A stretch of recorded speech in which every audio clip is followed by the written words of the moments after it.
3 days ago, the Pentagon released classified UFO files to the American public. 162 documents, 28 videos, photographs taken from the surface of the moon. The government's own website was hit 340 million times in the first 12 hours. The Vice President of the United States went on record, on camera, he believes these beings are demons. Government officials have been secretly meeting with pastors across this country at a private Airbnb in the backwoods of Tennessee and telling them, with no phones, no cameras, no recordings, to prepare their congregations for what is coming. And the mainstream world is watching all of this with no framework to understand what they're actually looking at. We have the framework. The Word of God gave us a briefing 3,500 years ago before the Pentagon classified a single document. Tonight, I'm going to match it, line by line, against what the government just released, what Congress has testified under oath, and what is being assembled right now that the church needs to be trained to recognize. Guys, I'm going to break down three things. 1. What the Pentagon files actually show, and what they're still not saying. 2.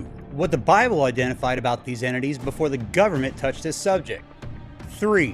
What is being built right now, and how the trained believer responds. This is not a conspiracy theory, this is a tactical briefing. This is weapons training ministry, and your briefing starts now. Here's a full intelligence report. On May 8, 2026, the United States Department of Defense did something it resisted for nearly 80 years. It opened the files. Not all of them, not even most of them, but enough to change the conversation permanently. President Trump issued the directive in February ordering every federal agency to release records on, and I want to hear the exact language, alien and extraterrestrial life, unidentified aerial phenomena, and unidentified flying objects. Those are the presidential's words. That is a presidential order. Defense Secretary Pete Hegseth accompanied the release with this statement. These files, hidden behind classifications, have long fueled justified speculation, and it's time the American people see it for themselves. Hidden behind classifications.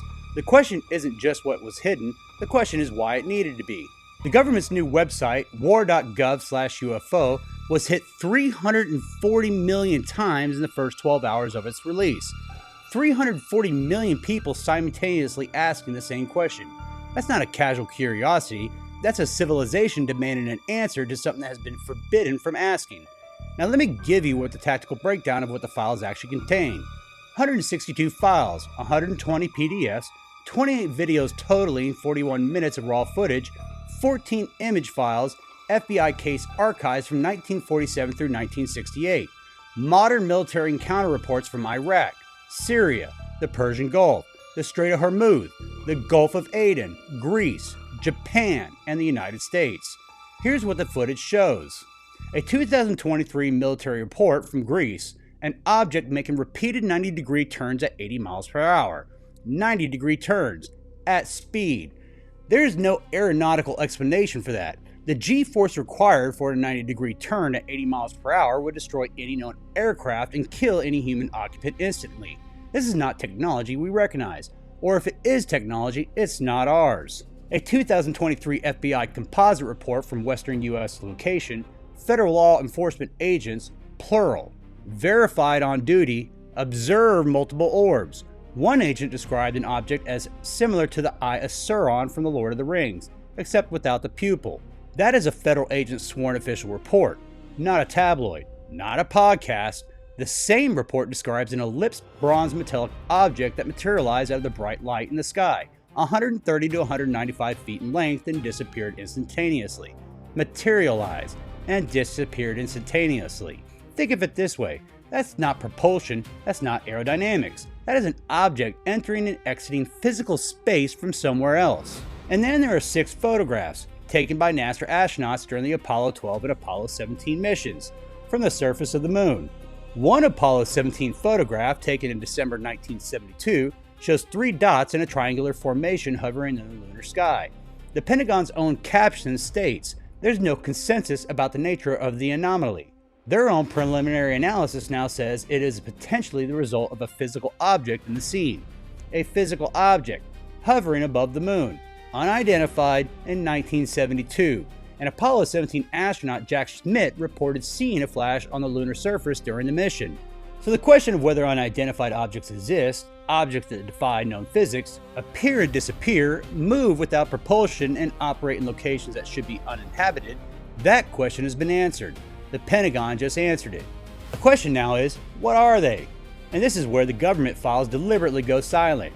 Former AARO Director Sean Kirkpatrick, a physicist, career intelligence officer, told the Associated Press this week, readers should not get their hopes up that there's going to be some document with photographs of us interviewing the aliens when they come down, because that just doesn't exist. That just doesn't exist. That's the official position. Meanwhile, Republican Congressman Anna Paulina Luna stated publicly on the Joe Rogan podcast that she has personally seen classified evidence of interdimensional beings. Interdimensional beings, a sitting member of the United States Congress. And Vice President JD Vance, second highest office in the country, went on the record in March and said, invoking his Christian faith, that he believes what people call alien sightings are actually glimpses of demonic figures. His words, not ours. The government's official document line is, "We have found no evidence of alien technology or confirmed alien life." But their witnesses, under oath and on the record, are describing interdimensional beings. Their vice president is calling them demonic, and their files show objects that defy every law of physical science. That's not a contradiction, that's a classification gap, and the church needs to know the difference. What the Pentagon confirms is this: objects exist that defy physics. They appear and disappear. They operate outside dimensional constraints of our physical world. The Bible has a name for that, several names in fact.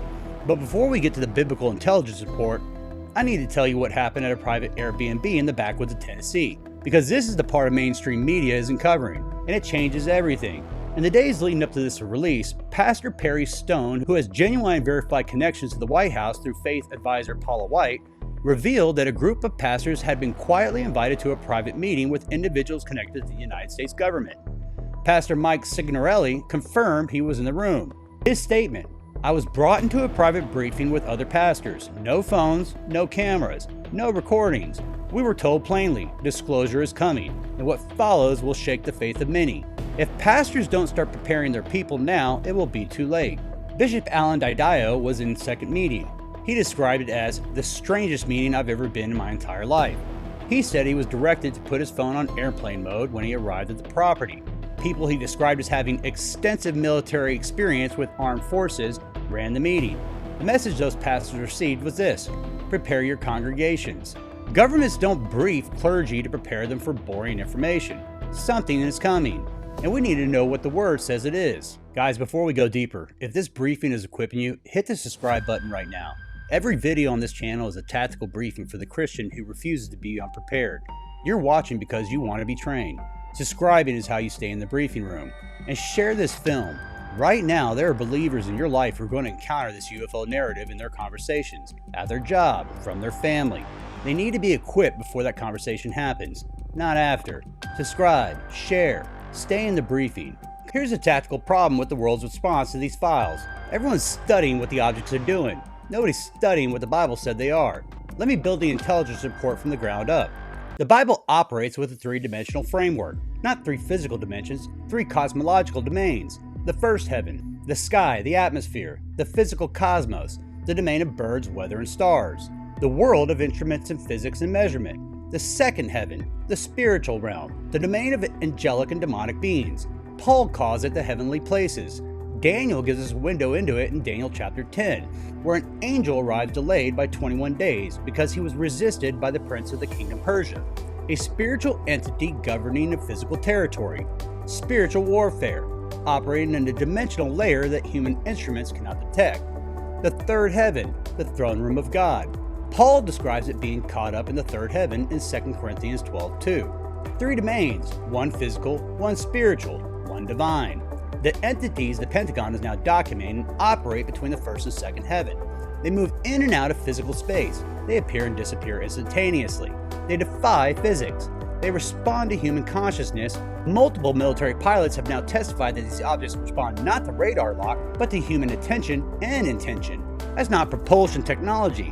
That is a being operating from a spiritual dimension, intersecting with the physical one at will. The Bible's name for this category of entity: principalities, powers, rulers of darkness, spiritual hosts of wickedness in the heavenly places. Ephesians 6:12. Hear this as a tactical briefing, not a church verse. For we do not wrestle against flesh and blood, but against principalities, against powers, against rulers of the darkness of this age, against spiritual hosts of wickedness in the heavenly places. Heavenly places. Second heaven. The domain these objects are operating from. Paul wrote that in 62 AD. He didn't need classified files. He already had the intelligence report. Now go back further. Genesis 6, 1-4. The sons of God saw daughters of men and took them as wives. Sons of God, B'nai Elohim in Hebrew. This is not a metaphorical term. Every other occurrence of B'nai Elohim in the Old Testament, Job 1:6, Job 2:1, Job 38:7, refers to angelic beings in the divine council, beings of another dimension in the presence of God. These are not humans from a tribe next door. These are beings from a second heaven who crossed a dimensional barrier into a physical world and directly interfered with human civilization, not by invitation, in violation of their assigned domain. The result? The Nephilim. From the Hebrew word Nephal, the fallen ones, giant physical beings of extraordinary capability. The ancient world documented them as crossed multiple civilizations. Researchers like L.A. Marzulli have spent decades doing the fieldwork on this, excavating megalithic sites documenting elongated skulls, going on the trail of the physical evidence of the Nephilim. His research is documented. His evidence is real. Here's what that research needs, and what most secular research can't give it: a theological framework that explains what the evidence actually means. The evidence says something came here. The evidence says they were not fully human. The evidence says the ancient civilizations knew about them and feared them. Genesis 6 tells you who they were. Jude 1:6 tells you what happened to them. And Ephesians 6:12 tells you what the remnant of the operation looks like today. The evidence needs the Word, and the Word explains the evidence. The book of Enoch, which Jude 1:14-15 directly quotes, provides a detailed account of 200 watchers who descended on Mount Hermon, took human women, and produced hybrid offspring. Jude 1:6 records the divine judgment. The angels who did not keep their proper domain but left their own abode. He is reserved in everlasting chains under darkness for the judgment of that great day. Domain, abode. These are spatial, dimensional terms. These entities had an assigned dimensional space. They violated that assignment. They crossed into the physical reality without authorization. They were judged for it. Now, the ancient aliens theorists look at this same data and say, space visitors, extraterrestrials, from a distant star system. Here's a tactical response. That conclusion requires you to believe that beings capable of faster-than-light interstellar travel chose across billions of light years to interbreed with a single species on a single small planet, leave behind anonymous physical offspring, demonstrate technology that defies physics, and then never make formal diplomatic contact with any civilization at any point in recorded human history. That doesn't fit the behavioral profile of a space-faring civilization. That's not how technology superior species behave. It does fit exactly the behavioral profile of the beings operated in a spiritual dimension who have an ancient deliberate agenda against humanity and against the image of God, in which humanity was created. For instance, take the behavioral consistency across every major documented UAP encounter. The objects don't arrive and land, they don't transmit coordinates, they appear, they demonstrate, they disturb, and then they vanish. That's not an exploration mission, that is an influence operation. Think of it this way: if the same pattern of behavior occurred in a human intelligence context, repeated, unauthorized incursions, unexplained technology, demonstrations, no formal communication, designed psychological disruption, every intelligent analysis in the world will call it what it is: a psychological operation. Ephesians 6 called it what it was 2,000 years ago. Now let's talk about Ezekiel 1, because every ancient alien's argument starts there. A wheel within a wheel, living creatures, fire crystal, the eye imagery. That's a UFO, they say. Here's what they skip every time. The entire chapter is a theophany, a direct manifestation of the glory of God. The opening verse frames it. The heavens were open and I saw visions of God. The word Ezekiel uses in verse 4, hashmal, refers to radiant, electrum, like divine glory. The living creatures are described in language identical to the cherubim in Isaiah 6 and the living creatures in Revelation 4.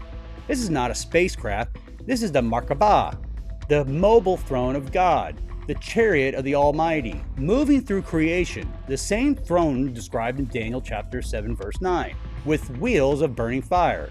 The same throne described in Revelation 4, the same throne before which Isaiah fell on his face and cried, "Woe is me, for I am undone." Ancient Aliens doesn't have a bad eye for data. They have a framework that removes God, so they look at the same event, reach the wrong conclusion, and millions follow them into that error. The data confirms the Bible. The framework determines the conclusion. Think of it this way. If you described a modern helicopter to a 1st century Roman soldier, he would call it a mechanical chariot of the gods. The object is the same. The framework changes the interpretation. Ancient Aliens has the right object. They have the wrong framework. The Bible is the right framework, which means the Bible has the right answer. If you're finding this channel for the first time, every video here is a tactical briefing for the Christian who takes their faith and their calling seriously. We cover the hard questions, the attacks the church is not ready for, the arguments skeptics are using right now. Subscribe and turn on notifications. You don't want to miss the next briefing, and leave a comment before with one word briefed. That tells us this intelligence reached you. It also helps this film reach more believers who need it. Subscribe, comment, stay equipped. Let's return to the Tennessee Airbnb. Because this is not a footnote, this is the most strategically important event in this entire briefing. Multiple verified pastors, Perry Stone, Mike Signorelli, Bishop Alandito, have independently confirmed they are quietly invited to private meetings with individuals connected to the United States government. The meetings were held off-site. Attendees were directed to put phones on airplane mode before entering. No recordings, no documentation. The people running those meetings had, in Bishop Dido's words, extensive experience within the armed forces. And the message those government-connected individuals delivered to those pastors was this: prepare your congregation. Disclosure is coming. What follows will shake the faith of many. If pastors don't start preparing their people now, it will be too late. Ask yourself this question: why is the government doing this? Governments don't engage with religious institutions to prepare them for unimportant information.